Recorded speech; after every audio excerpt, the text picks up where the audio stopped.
अस्सलाम वालेकुम। पंजाब और खैबर पख्तूनख्वा में सूबाई असम्बलियों के इंतखाबात, सुप्रीम कोर्ट का इंतहाई अहम फैसला। 3-2 की अक्सरियत राय से ये फ़ैसला दिया गया। दो जजेज़ इसके ऊपर पहले इख्तलाफ कर चुके थे, दो ने आज 5 रुकनी बेंच में इख्तलाफ किया। तो सबसे पहले तो बहस जो ये शुरू होगी कि फ़ैसला 3-2 का अक्सरियती फ़ैसला है जो सूबाई असम्बली के इंतखाबात के हवाले से किया गया, या 4-3 का फ़ैसला है जिसमें पिटिशन्स को डिसमिस किया गया। मैं अभी इसकी बहस में ख़ुद नहीं जाऊँगा, अपने मेहमानों से पूछेंगे, लेकिन जो अहम नुकात हैं वो बज़ाते ख़ुद बड़े ही मानी खेज़ हैं और लीड करेंगे पाकिस्तान में आइंदा आने वाले दिनों में सियासत क्या रुख इख्तियार करेगी। जो फाइंडिंग्स हैं, या कहना चाहिए जो इंटरप्रिटेशन है लॉ की, उसके मतलब तो सुप्रीम कोर्ट की आरा जो हैं वो आमतौर पर हतमी तस्वर की जाती हैं, लेकिन ये केस कुछ इस नोयत का है कि कई चीज़ें अभी दरमियान में है। लाइक आज ही सेंसस का आगाज़ हो रहा है, तो सेंसस का क्या करना है ये मालूम नहीं है। हमारा आइन कहता है कि जब जनरल इलेक्शन हो रहे हो तो केयर टेकर सेटअप होगा, तो 2 सूबाई असम्बलियों के इंतखाबात हो गए तो फिर केयर टेकर सेटअप का क्या होगा? क्या आइन के अंदर तब्दीली करनी पड़ेगी या उसके लिए नई प्रोविजंस बनानी पड़ेंगी? ये कुछ सवालात बड़े अहम हैं जिनको शायद अभी सुप्रीम कोर्ट को दोबारा से एड्रेस करना पड़े। सूनर और लेटर ये करने पड़ेंगे, सवालात उठेंगे। अगर असम्बली गवर्नर ने तहलील की तो तारीख का ऐलान भी गवर्नर करेंगे। एक असूल बड़ा क्लियर था कि 90 रोज़ आइन के अंदर लिखे हुए हैं, 60 रोज़ और 90 रोज़। ये एक आइन के अंदर मुद्दत तहलील असम्बलियों की तहलील के बाद से शुरू हो जाती है, जिसके अंदर इंतखाबात करवाना लाजम है। इसके ऊपर शायद किसी भी पार्टी की, किसी फरीक की भी दो राय नहीं थी। जहाँ से इख्तलाफ शुरू होता था कि गवर्नर साहब ने पंजाब के अंदर कहा कि मैं तो इसके ऊपर असम्बली के दस्तखत ही नहीं करूँगा, तो उन्होंने कहा कि अब ना मैंने तहलील की है, ना मैं इसकी डेट देने का पाबंद हूँ। KP वालों ने तहलील कर दी, तारीख उन्होंने देनी थी, तारीख उन्होंने भी नहीं दी।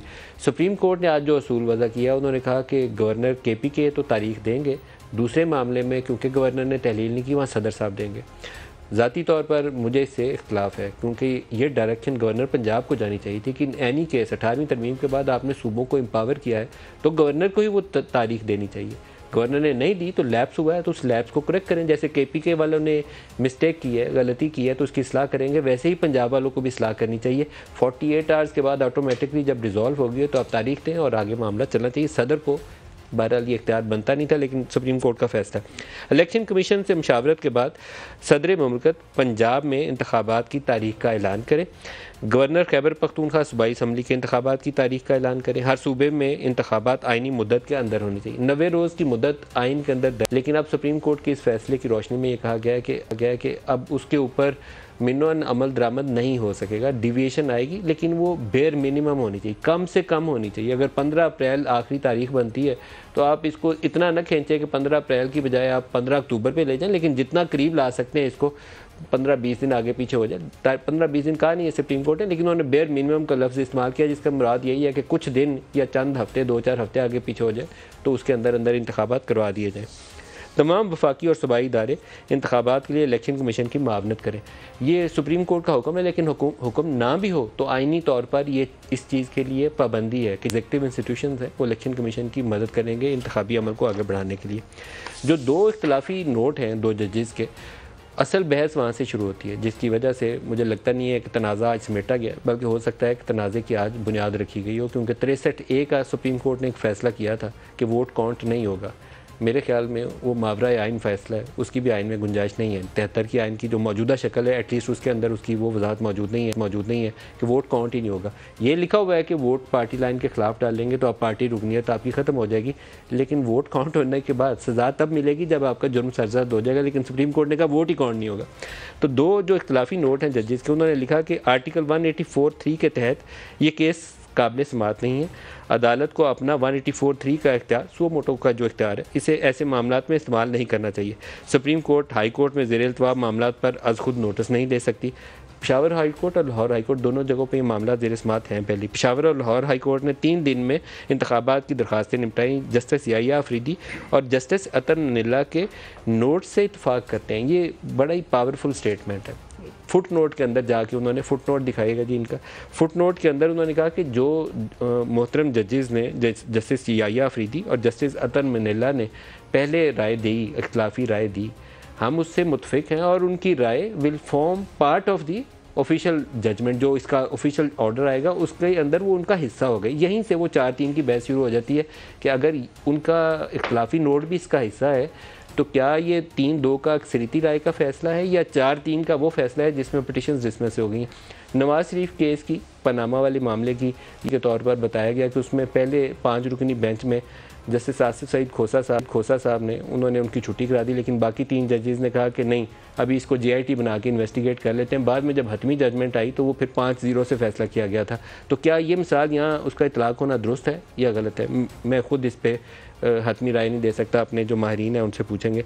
90 दिन में इंतखाबात कराने की दरख्वास्तें मुस्तरद की जाती, ये भी इख्तलाफी नोट के अंदर ही जो 3 दरख्वास्तें आई थी उनको मुस्तरद किया जाता है। इलेक्शन कमीशन ऑफ पाकिस्तान से हमने रब्ता कायम किया कि अब सुप्रीम कोर्ट का तो बड़ा क्लियर कट ऑर्डर आ गया है, आपके पास क्या ऑप्शन हैं और क्या आप करने का इरादा रखते हैं। आज उनका इजलास भी था। ये अब ऑफिशियल पोजीशन है इलेक्शन कमीशन ऑफ पाकिस्तान की, जिसको मैं आपके पास रखने लगा हूँ। आज के इजलास में उन्होंने कानूनी माहिरीन से और अपनी ब्रेनस्टॉर्मिंग जो भी करनी है वो सारी कर ली है। इलेक्शन कमीशन इंतखाबात से मुतल्लिक कल सदर मुमलकत को ख़त लिखेगा कि सदर साहब ये ऑप्शंस हैं हमारे पास, तो मुशावरत के बाद एक हतमी तारीख का ऐलान करना, उसके लिए बाकायदा उनको कल ख़त लिखेंगे। रमज़ान और ईद के पेश नज़र अवामी सहूलत को मद्देनज़र रखा जाएगा। अब 15 अप्रैल की तारीख या 9 अप्रैल की तारीख बनती है। 15 अप्रैल डेड लाइन है, 90 रोज़ पूरे होते हैं। सुप्रीम कोर्ट ने कहा है कि थोड़े दिन की डिविएशन करनी है, ज़्यादा नहीं करेंगी। तो कवीम कान ये है कि अगर 23-24 अप्रैल के करीब ईद बनती है तो आफ्टर ईद हॉलीडेज़ किसी तारीख की तरफ जाया जा सकता है, और कवीम कान हो सकता है कि फर्स्ट वीक ऑफ मई उसकी डेडलाइन के करीब, आप सोचिए कि ये पहला हफ्ते के आखिर जो है मई का, उसके करीब कोई तारीख आ सकती है। 1 से लेकर 7 के दरमियान कोई भी तारीख हो सकती है। इंतखाबात के हवाले से 2 तारीखें तजवीज़ की जाएंगी, फिर सदर साहब से मशावरत के बाद उसको हतमी शक्ल दी जाएगी। सदर मुमलकत से मशावरत के बाद हतमी तारीख का ऐलान होगा। इंतखाबी मुहिम के लिए 54 डेज़ 54 दिन की जो कैंपेन है, नॉमिनेशन पेपर्स हैं, छपाई है, अमले ने जाना है, सामान भेजना है, उसके लिए टोटल 54 डेज़ उस काम के लिए रखे जा रहे हैं। तो जिस दिन ये तारीख हतमी तय हो जाएगी वहाँ से 54 डेज़ का काउंटडाउन शुरू हो जाएगा। बाकी लोग अपना गेस वर्क कर सकते हैं कि वो तारीख अप्रैल की 30 बनती है या मई का पहला हफ्ता बनता है या जो भी तारीख बनती है। शाइक उस्मानी साहब, ये 4-3 का फैसला है या 3-2 का फैसला है? अभी डॉक्टर तारिक साहब भी हमें घुमाई जा रहे हैं, कुछ रोशनी डालिए इसके ऊपर।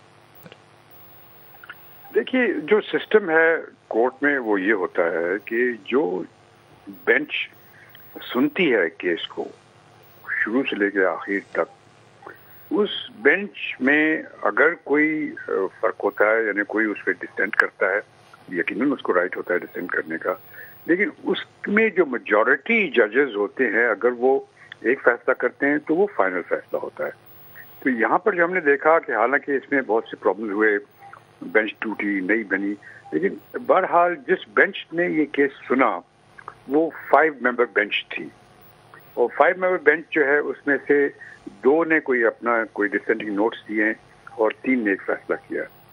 तो अब उसमें कहना कि 2 जो कि पिछली बेंच में थे, जो उन्होंने खुद वॉलंटरली विड्रॉ कर गए, वो भी उसमें इंक्लूडेड है। नहीं सर, वॉलंटरली विड्रॉ नहीं किया उन्होंने। नहीं, विड्रॉ तो नहीं किया, यानी वो उसके बाद वो वहां से उन्होंने, जब बेंच रिकॉन्स्टिट्यूट हुआ तो उसका वो हिस्सा नहीं थे इस बात से, क्योंकि उन्होंने रिफ्यूज नहीं किया। नहीं ना किया हो, लेकिन वो तो चीफ जस्टिस का डिस्क्रेशन है, चाहे गलत या सही, मैं उस डिस्कशन में नहीं आता। चीफ जस्टिस का डिस्क्रेशन है कि जब उन्होंने कहा कि 2 जजेस ने कहा कि हम इससे एग्री नहीं करते, तो उन्होंने फिर उन्होंने कहा कि ठीक है, हम नई बेंच कॉन्स्टिट्यूट कर देते हैं। तो ठीक है, नई बेंच कॉन्स्टिट्यूट कर दी। फैसला ये जो सामने हमारे है, जिसमें आप और हम बात कर रहे हैं, वो 5 जजेस की बेंच का फैसला है, और 5 जजेस की बेंच का फैसला आपके सामने है। सर, जो 2 जजेस ने इख्तलाफी नोट आज लिखा है ना, उन्होंने इख्तलाफी नोट लिखते हुए नीचे जाके फुट नोट एक डाला है, और फुट नोट में उन्होंने लिखा कि जो जस्टिस याया अफरीदी और जस्टिस अतर मनिल्ला का इख्तलाफी नोट था, हम उससे इतफाक़ करते हैं, और वो 23/2 का मतलब फरवरी 23 का जो उनका इख्तलाफी नोट है वो हतमी फ़ैसले का हिस्सा होगा। तो ये उनका जो इख्तलाफी नोट है उसकी बुनियाद के ऊपर वज़ीर कानून ने कहा कि वो तो 4-3 है, 2-3 तो है ही नहीं। आप इसको ऐसे नहीं मानते? नहीं, मैं तो समझता नहीं, ये गलत है, ये थिंकिंग सही नहीं है। सर, एक राना सनाउल्लाह साहब ने मिसाल दी पनामा पेपर्स की। उन्होंने कहा कि 5 रुकनी बेंच था, पहले जस्टिस आसिफ सईद खोसा साहब ने कहा कि ये तो सादे कमीनी, अभी से छुट्टी कराओ इनकी, लेकिन बाकी 3 जजेस ने कहा कि नहीं, JIT बना के इन्वेस्टिगेट करो। तो 2 का फैसला पहले था, 3 ने बाद में JIT सुनी, बाद में 5-0 का फैसला आया। तो अब इस पे कोई कंपैरिजन है या देयर इज नो कंपैरिजन? नहीं, उससे कंपैरिजन नहीं। वहाँ पे और बात थी, वहाँ पे ये था कि वो बेंच तो अपनी जगह मौजूद थी, वो 3 जजेस ने JIT की बात की तो नहीं की, बेंच तो अपनी जगह मौजूद थी। यहाँ पर तो बेंच खत्म हो गई ना, एक नई बेंच 5 जजेस की बनी, हम सबने सुना, उनके सामने सारा केस आगे हुआ। अब जिस बेंच के सामने केस आगे हुआ, उस बेंच का जो मेजॉरिटी जजमेंट है वो एक्सेप्ट होगा। अच्छा, हमारे साथ हसन रजा साहब हैं, वो आपकी इस राय से वैसे मुतफिक नहीं है, पाकिस्तान बार काउंसिल वाले। वो तो कहते हैं ये 4 की बात जो है ये वजनी है। हसन साहब थोड़ी सी, मैं सीनियर हैं हमारे जस्टिस शाइक उस्मानी साहब, उन्हीं के सामने उन्हीं से मशवरा ले लेते हैं कि उन 2 जज साहबान को बेंच से निकालने से पहले उन दोनों ने एक फ़ैसला दे दिया था कि तीनों पिटीशन डिसमिस्ड। तो क्या वही सूरत हाल रहेगी जो आप फरमा रहे हैं, या ये जो PMLN या हुकूमत जो बात कर रही है वो रहेगी? क्योंकि वो अपना फैसला उन पिटीशंस की हद तक वो सुना चुके थे बेंच से निकलने से पहले। जी शाइक उस्मानी साहब, नहीं वो सही है अपनी जगह, लेकिन जो ये पिटिशन जो उसकी हियरिंग हुई, प्रॉपर हियरिंग जो हुई, वो शुरू हुई कल परसों से शुरू हुई, वो सिर्फ 5 जजेस ने की थी हियरिंग। बाकी जजेस उसमें इन्वॉल्व नहीं थे। जो उन्होंने पहले फैसले किए, जो कुछ कहा वो अपनी जगह पर। जो फैसला हमारे सामने जो हम कंसिडर कर रहे हैं वो इन 5 जजेस की बेंच का फैसला है। उसमें 3 जजेस एक कह रहे हैं, 2 जजेस दूसरा कह रहे हैं। तो इसने फिर जो पहले 2 जजेस थे उनका नाम लेके आना, मेरे ख्याल में ये कोई सही नजर नहीं आ रहा।